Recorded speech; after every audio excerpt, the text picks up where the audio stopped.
6월 26일 새벽 예배를 하나님께 드리겠습니다. 오늘 우리에게 주신 하나님의 말씀 로마서 15장 1절에서 13절의 말씀입니다. 봉독은 1절에서 7절 말씀만 읽도록 하겠습니다. 믿음이 강한 우리는 마땅히 믿음이 약한 자의 약점을 담당하고 자기를 기쁘게 하지 아니할 것이라.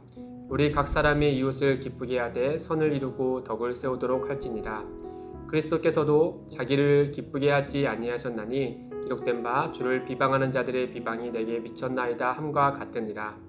무엇이든지 전에 기록된 바는 우리의 교훈을 위하여 기록된 것이니 우리로 하여금 인내로 또는 성경의 위로로 소망을 가지게 함이니라. 이제 인내와 위로의 하나님이 너희로 그리스도 예수를 본받아 서로 뜻이 같게 하여 주사 한 마음과 한 입으로 하나님 곧 우리 주 예수 그리스도의 아버지께 영광을 돌리게 하려 하노라. 그러므로 그리스도께서 우리를 받아 하나님께 영광을 돌리신 같이 너희도 서로 받으라. 아멘. 제가 어렸을 때 명절이면은 이 친인척들이 같이 모여서 이 산소에 가서 이제 제사를 드리곤 했습니다. 이제 친인척 가운데는 이제 기독교 신자들이 있었기 때문에 그 중에 저희 가족도 마찬가지였고요. 그렇기 때문에 저희는 이제 절하는 사람들과 좀 구별돼서 절을 하지 않고 그것을 그냥 지켜보고 있었던 기억이 납니다. 그 가운데 이제 다 제사가 끝나면 이제 그 남은 과일과 음식이 있지 않습니까? 또 그 음식은 다 같이 나눠 먹곤 했어요. 이제 뭐 교회를 다니거나 다니지 않거나 다 같이 말이죠. 근데 그때 제 이 얘기를 하는 거는 그때 제가 참 어렸는데 이 사촌 형이 저를 보면서 살짝 이 핀잔을 줬던 기억이 나서 그래요. 그때 그 사촌 형이 저를 보면서 제 이름이 창재인데, 창재야 너는 제사 드리러 이렇게 절하러 따라왔는데 너는 절도 하지 않고 이 제사밥만 먹네? 라고 이런 투로 장난식으로 얘기를 했겠죠. 그러나 그 어린 마음에 저는 그게 굉장히 좀 부담으로 다가왔던 기억이 나요. 이 어렴풋이 그때 기억이 나는데, 그런 저의 그런 경험이 있어서 그런지 제가 이제 사역을 할 때면 이제 명절이 될 때면 이 아이들을 위해 항상 그 기도를 하게 되더라고요. 우리 아이들이 어른들을 따라서 제사나 산소에 가게 되면은 분명히 비신자들 사이에서 이제 여기에 대해서 갈등을 갖게 될 텐데, 우리 아이들의 믿음이 굳건하여서 믿음을 지킬 수 있도록 주님께서 이 참 믿음이 강한 부모 세대와 또는 이제 같이 신앙생활을 하고 있는 어른들이 이 아이들의 일종의 믿음의 방패가 되게 해주시라고 이렇게 마음을 놓고 같이 기도하게 되더라고요. 이 바울은 이 자신과 그의 곁에 있는 무리를 향하여서 우리라고 말하면서 우리는 믿음이 강한 사람이다 라고 얘기를 하죠. 1절에 보면 믿음이 강한 우리는 이라고 말씀하고 있습니다. 14장의 말씀을 계속 보아서 알듯이 바울은 이 음식을 가지고 믿음이 약함과 강함에 대해서 계속 이야기하고 있지 않습니까? 아마도 이 음식은 당시 시장에 팔렸던 음식일 거예요.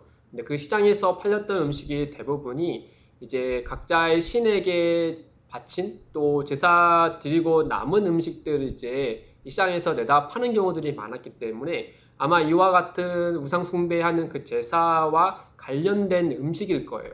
그러니까 이거 음식을 가지고 이제 이 바울이 믿음이 강한 자와 약한 자 가운데 일어나는 일들을 이제 14장에서 계속 말씀하고 있는 거죠. 그러면서 이제 15장 1절에 와서 마치 앞에 있던 이야기들을 요약하듯이 바울은 세 가지를 들어서 이 믿음이 강한 자들에게 특별하게 당부하여서 세 가지를 이야기하고 있습니다. 첫째는 바로 무엇이냐면 믿음이 강한 자는 약한 자의 실패를 감당해 줘야 된다라고 말하고 있어요. 1절에 보시면 믿음이 강한 우리는 마땅히 믿음이 약한 자의 약점을 담당하고, 세 번역에는 이 담당하다라는 말을 이제 돌보다라는 말로 번역했어요. 원 의미는 이 들다, 짊어지다, 또 매다라는 뜻을 가진 단어입니다. 그러니까 믿음이 약한 자의 실패를 보고 강한 너희가 또 우리가 그들을 정죄할 것이 아니라 또 그 약함을 우습게 생각하고 또 그 약점을 이제 어떤 들춰내거나 조롱거리로 삼을 것이 아니라 오히려 믿음이 강한 우리가 그 약한 자의 것을 같이 짊어져서 그 약한 자들을 돌봐야 될 책임이 있다라는 점을 이 믿음이 강한 자들, 그리고 그 바울도 그 안에 속했으니 나와 같이 우리는 그와 같은 일을 해야 된다라고 이 첫 번째 말씀을 해주고 있는 것이죠. 두 번째는 믿음이 강한 자는 자신을 기쁘게 하지 말아야 된다라고 말씀해주고 있어요. 1절 하반절에 보면은 자기를 기쁘게 하지 아니할 것이니라 라고 말하고 있죠.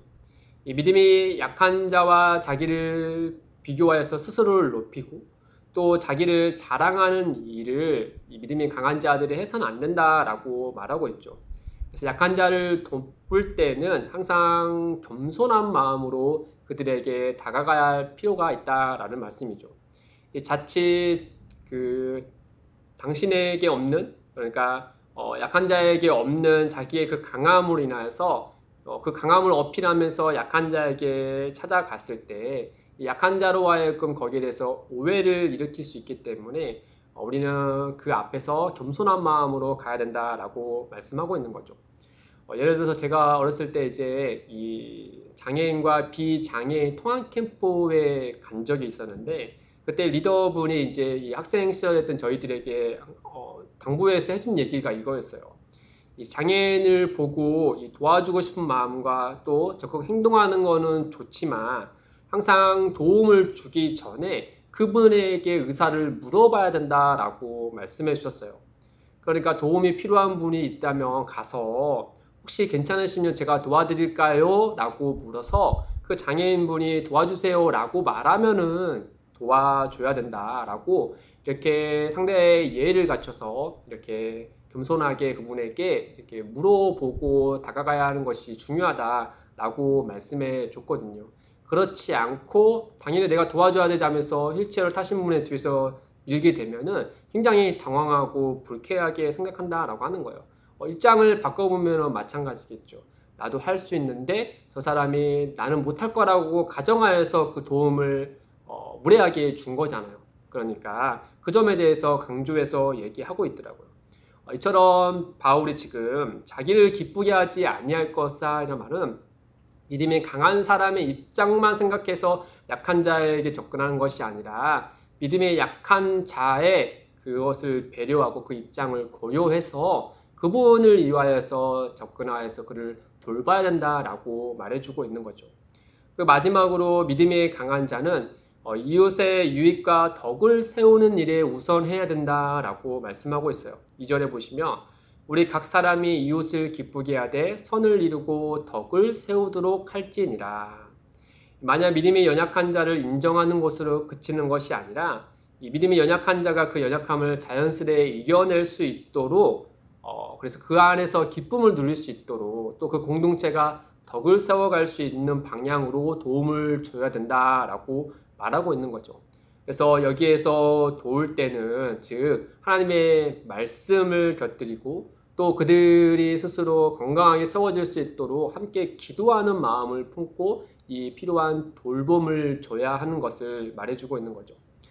정리하면 믿음이 강한 자는 믿음이 약한 자에 대한 마땅한 책임이 있는데 이 책임을 다하기 위해서 자기의 그런 만족과 기쁨이 우선해서는 안 되고 우선할 것은 이웃의 그 기쁨과 유익을 그리고 교회의 덕을 위한 것을 먼저 우선하여서 이 마땅한 책임을 다해야 하나님께서 기뻐하시고 그 영광 받으신다라는 점을 얘기하고 있어요.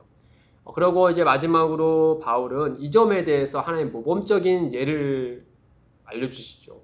그 책임을 강한 자로서 약한 자를 위한 그 돌봄의 책임을 온전히 다하신 유일하신 한 분을 얘기해주고 있죠. 그분이 바로 예수 그리스도였습니다. 3절에 보시면 그리스도께서도 자기를 기쁘게 하지 아니하셨나니 7절에 보시면 그러므로 그리스도께서 우리를 받아 하나님께 영광을 돌리심과 같이 너희도 서로 받으라. 예수님께서 우리에게 하시던 같이 우리도 서로 받아라. 용납하고 서로의 마땅한 책임을 다해라 라고 말씀해 주고 있는 거죠. 사랑하는 성도 여러분, 진실로 우리 주 예수님이 우리를 받아주실 때 그때 우리 상태를 한번 생각해 보시겠습니까? 오늘 본문으로 한정한다면 우리는 믿음의 강한 중에 예수님이 우리를 받아주신 게 아니죠. 우리가 너무나도 비천해 있을 때, 너무나도 연약해 있을 때 예수님께서 우리에게 찾아와 우리를 받아주시고 우리를 돌보아 주셨습니다.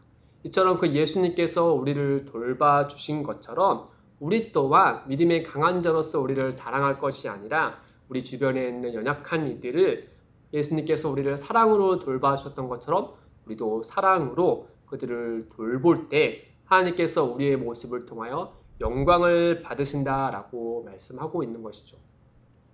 따라서 우리는 그 사랑을 받은 자로서, 그 사랑의 돌봄을 받은 자로서 우리 주변에 연약한 이들이 있다면 그 사랑의 돌봄을, 그 책임을 다할 때 하나님이 기뻐하실 겁니다.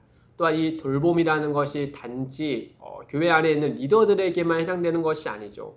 바울은 우리에게 분명히 얘기하기를 서로 받으라 라고 했습니다.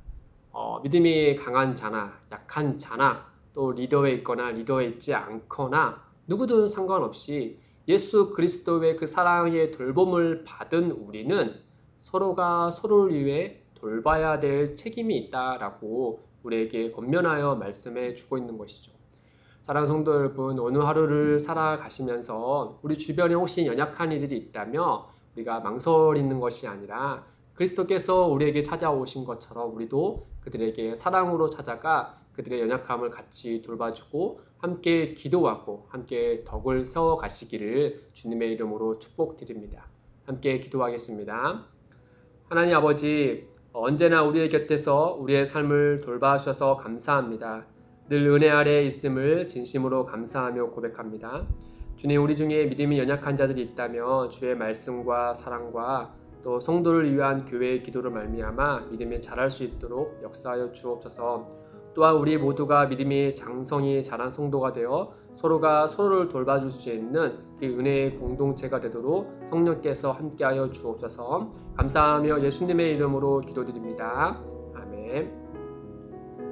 오늘도 두 가지의 기도 제목을 두고 기도하겠습니다. 첫째, 오늘의 삶을 살면서 만나는 연약한 자들이 있다면 예수님께서 우리를 사랑으로 돌봐주셨던 것처럼 그 사랑의 손길을 내밀 수 있는 오늘이 되게 하소서. 둘째, 기쁨이 되는 교회가 그리스도 예수께서 우리를 받아 하나님께 영광을 돌리신 것처럼 서로에게 이웃에게 사랑의 돌봄을 기쁨으로 행하는 교회가 되게 하소서. 이를 위해 함께 기도하며 나아가겠습니다.